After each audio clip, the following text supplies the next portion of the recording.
J'adore ces vidéos parce qu'à chaque fois c'est des combinaisons complètement improbables de films. Je veux dire XXX, La Mécanique de l'Ombre et Patterson, ces films n'ont absolument rien à voir.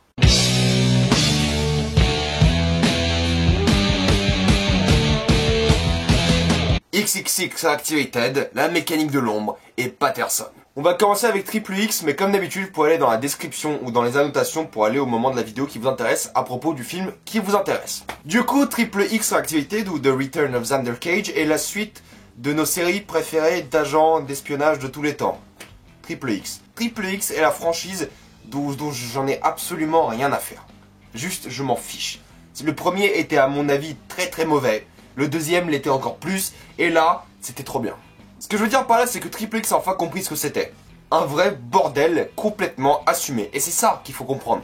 C'est que Triple X oublie plein de choses. De une, les lois de la physique. De deux, les lois de la logique. De trois, les lois de comment on fait un vrai scénario sans incohérence. Parce que là, il y en a des incohérences. Et il y a des problèmes de physique, et il y a des problèmes de logique, et c'est le bordel.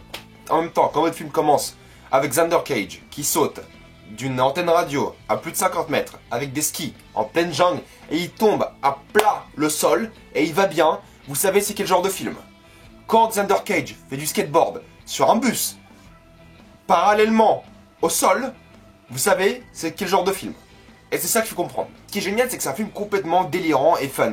Et il y a plein de choses qui marchent vraiment bien dans le film, que ce soit Vin Diesel qui est toujours aussi fun et barré dans la série Triple X, que ce soit Donnie Yen qui vole complètement le show du film, à chaque fois qu'il est dans une scène, c'est lui la star de la scène, et tous les autres acteurs avaient juste l'air de s'amuser.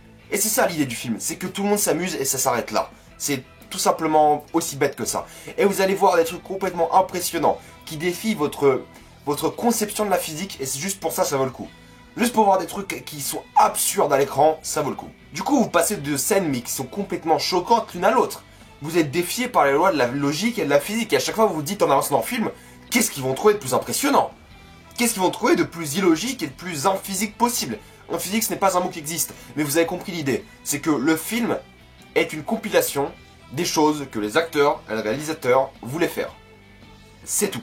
Ils se sont dit, on va faire ça, ça marche pas dans la vraie vie, mais on va le faire quand même parce qu'on peut. Et c'est un peu une idée qu'on oublie dans le cinéma parce que si on veut faire un truc, on peut, et c'est ce que le film a compris. Si on veut s'amuser, faire n'importe quoi, on peut, parce que c'est un film et on fait ce qu'on veut. Et ça, XXX ou Triple X l'a très bien compris. Donc il y a moyen de faire un top 10 des trucs les plus ahurissants du film, il y a moyen de faire un top 10 des trucs les plus physiquement improbables du film, mais en attendant, si vous voulez un film fun, qui se prend pas du tout au sérieux, mais il faut quand même garder son cerveau allumé, parce que des fois il y a même des trucs vachement intéressants qui partent de la société, du gouvernement, de la sécurité nationale, mais avec des petites piques un peu visé pour les États-Unis et pour tout le monde en général, mais en général, il faut le garder allumé son cerveau pour comprendre à quel point des trucs sont impossibles et faire le lien avec ce qui se passe dans le film.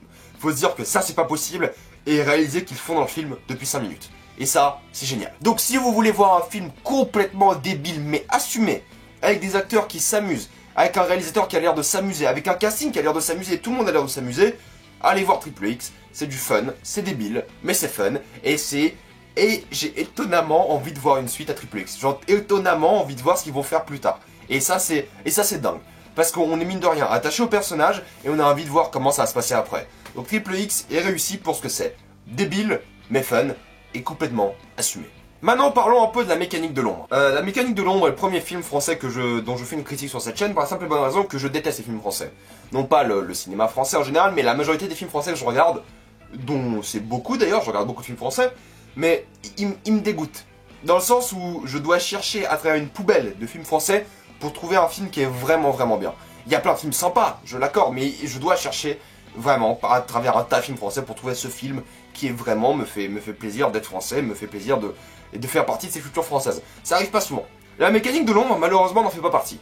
Je pensais que ça allait être un bon film, que j'allais passer un bon moment devant, mais c'était pas mon cas. Le problème avec Les Mécaniques de l'Ombre, c'est que c'est l'histoire de François Cluzet, je sais plus c'est quoi le nom du personnage principal, j'ai vu le film en début de semaine, mais c'est l'histoire de François Cluzet qui commence à travailler pour une organisation secrète, et il doit, grosso modo, taper à la machine à écrire des enregistrements audio.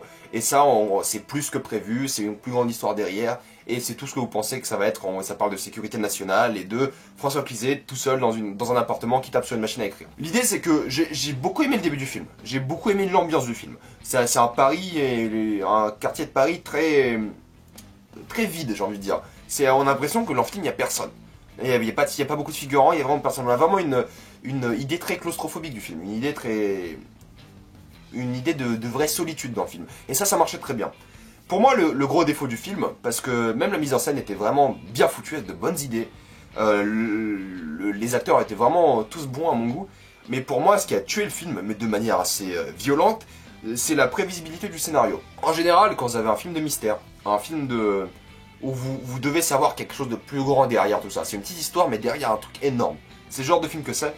Vous devez pas savoir ce que c'est déjà, dès le début. Dès le début, j'avais une idée en tête précise, mais tellement facile de comment le film va se résoudre. Je vous jure, étape par étape, je savais ce qui allait se passer. Mais même pas genre 5 minutes avant, genre vraiment 20-30 minutes avant, je sais comment ça va se passer.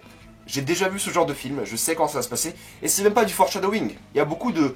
C'est même pas du foreshadowing au début du film, c'est juste genre des indices, mais flagrants, de ce qui allait se passer plus tard. Ces trucs sont pas là au hasard, et du coup vous savez que le décor n'est pas là au hasard, il y a certaines phrases qui sont pas là au hasard, et du coup vous pouvez résoudre le film bien avant tout le monde. Ce qui est vraiment dommage, parce que le seul intérêt de voir ce film, c'est pour comprendre le mystère derrière. Et c'est le seul vrai problème du film, c'est que s'il n'y a plus de mystère, il n'y a plus de film. Je veux vraiment dire que les acteurs ont fait un bon travail. J'ai trouvé l'editing très efficace. J'ai trouvé le film un peu trop long alors qu'il dure 1h30, ça c'est un autre problème. Mais en général, je trouve qu'il y a beaucoup d'amour qui a été mis dans ce film. Et il y a beaucoup d'idées qui ont été mises dans ce film et il y a beaucoup de choses qui ont bien marché dans le film. J'aime beaucoup de choses, mais pour moi, la mise en scène non. Le scénario, l'histoire a tué le film. Le fait que l'histoire soit aussi prévisible, pour moi, ça a assassiné mon film.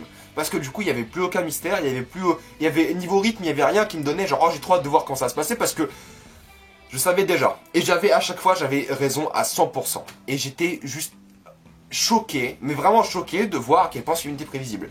Je sais pas si c'est à force de voir des films, si c'est une question d'habitude, mais pour moi, ce qui m'a dérangé dans ce film, c'est que la mécanique de l'ombre est beaucoup trop prévisible. Et ça, c'est pas gênant dans d'autres genres de films.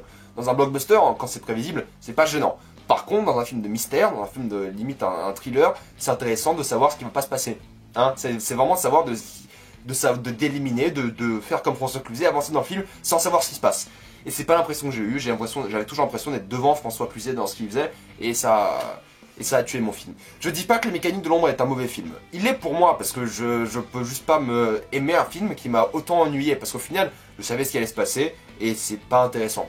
Mais je dis que c'est un film qui peut être divertissant, c'est un film qui a plein d'idées de mise en scène, qui a plein de bons acteurs, et même François Cluzet a fait un bon travail. Rien de spectaculaire, mais il a bien cerné son personnage. Et il y a plein d'idées derrière le film, plein de thèmes qui sont intéressants, même s'ils sont vus de manière un peu barbarique, j'ai envie de dire. Mais ça reste, je pense, pour beaucoup d'entre vous, un bon divertissement, si vous avez l'habitude de voir ce genre de film, où il y a vraiment quelque chose derrière, une petite histoire, vous allez peut-être voir à travers ce film en un clin d'œil. C'est tout ce que je peux dire. Patterson. Comment parler de Patterson maintenant? Parce que Patterson est l'histoire de Adam Driver, ou comme on l'aime l'appeler maintenant, Kylo Ren, qui vit une semaine en tant que chauffeur de bus. C'est pas qu'il n'était pas chauffeur de bus avant, il a toujours été, mais il a été chauffeur de bus depuis un moment déjà, et il est chauffeur de bus, et c'est sa vie en une semaine en tant que chauffeur de bus. Et c'est pas comme s'il se passait des trucs, il se passe rien. Je veux dire, il n'y a pas d'élément déclencheur, c'est pas comme s'il y a un truc cette semaine qui est différent de toutes les autres semaines. C'est pas comme si on a kidnappé sa fille, c'est pas comme s'il y a des aliens qui arrivent, c'est pas comme s'il se passe quelque chose. Il se passe rien, c'est juste sa vie pendant une semaine. Et j'ai adoré ce film. Ce que je veux dire par là, c'est que c'est un film tellement étrange à voir. Pas étrange, c'est pas psychédélique ou quoi, c'est juste...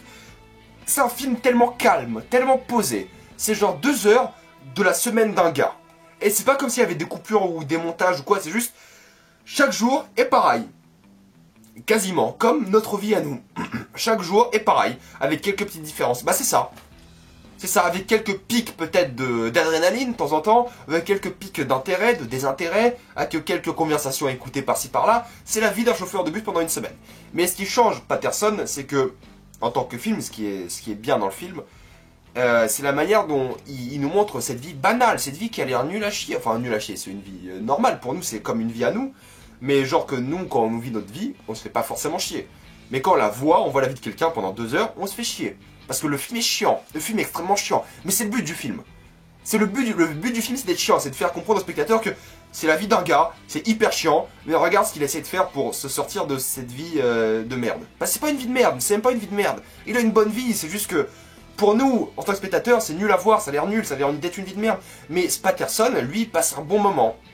Et lui, Kylo Ren, il s'amuse. Enfin, il s'amuse, non, mais il vit sa vie de manière normale. Il aime sa femme, il aime son travail, et il aime la poésie. Et c'est ça l'idée du film, c'est que quand t'as une vie qui a l'air ennuyante, faut trouver quelque chose pour te faire sortir de cette vie. Pour beaucoup de personnes, comme pour moi, c'est le cinéma. Quand j'ai passé une journée entière ou une semaine entière en cours, je vais au cinéma, je vais mieux. C'est pas comme si les cours ça m'a tué, mais c'est comme je vais mieux, genre ça a remonté ma semaine, j'ai vu un mauvais ou un bon film, au moins j'étais au cinéma, ça m'a détendu. Et là c'est pareil, pour lui, Patterson c'est sa poésie.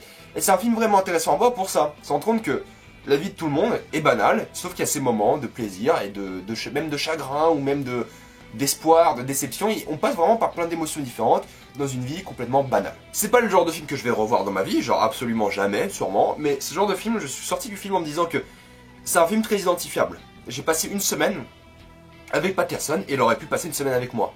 Moi je vais en cours tous les jours, ou presque, j'ai des moments où je vais au cinéma, j'ai des moments où j'ai des vidéos, je sors, il y a des trucs qui se passent. Lui c'est pareil, c'est juste ça, c'est juste sa vie genre. Avec rien de vraiment passionnant qui se passe. Mais notre vie à nous n'est pas passionnante non plus et c'est ça que le film veut nous montrer.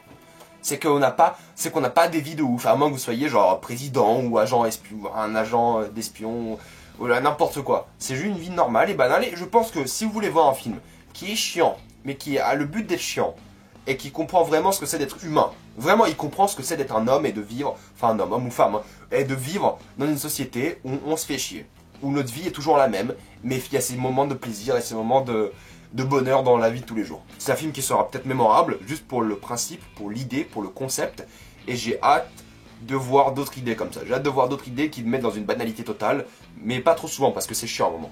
Alors, je l'ai vu là, c'est bien, mais j'ai pas envie de revoir ça. Parce qu'il y a rarement autant de films qui vous mettent dans un état aussi normal de la vie. Et des fois, le cinéma sert aussi à ça, à nous montrer à quel point notre vie est chiante, mais à quel point on trouve des moyens pour l'apprécier de plus en plus, ou de moins en moins à certains moments. Je pense que tous les gens qui sont venus pour Triple X, à ce stade de la vidéo, où ils sont partis déjà, ou ils se sont endormis pendant ma vidéo de Patterson. Parce que ça n'a rien à voir. Mais bon, sur ce, avez-vous vu Triple X? Avez-vous vu... c'était quoi l'autre film? La mécanique de l'ombre. Avez-vous vu Patterson? Si oui, mettez-moi ça dans les commentaires. Qu'en avez-vous pensé? Vous pouvez mettre des spoilers dans les commentaires. Mais juste mettez-moi une balise spoiler pour pas spoiler les autres gens qui viennent sur la chaîne. Sinon, moi je vous dis à la prochaine fois. Il y a la grosse vidéo du mois qui sort normalement la semaine prochaine. Ça parle de séries télé, je vais pas vous spoiler. Et suivez-moi sur Facebook, sur Twitter, abonnez-vous à la chaîne. Et moi je vous dis à la prochaine fois pour plein d'autres vidéos. Et salut à tous, on se voit normalement ce week-end pour La La Land. Salut à tous.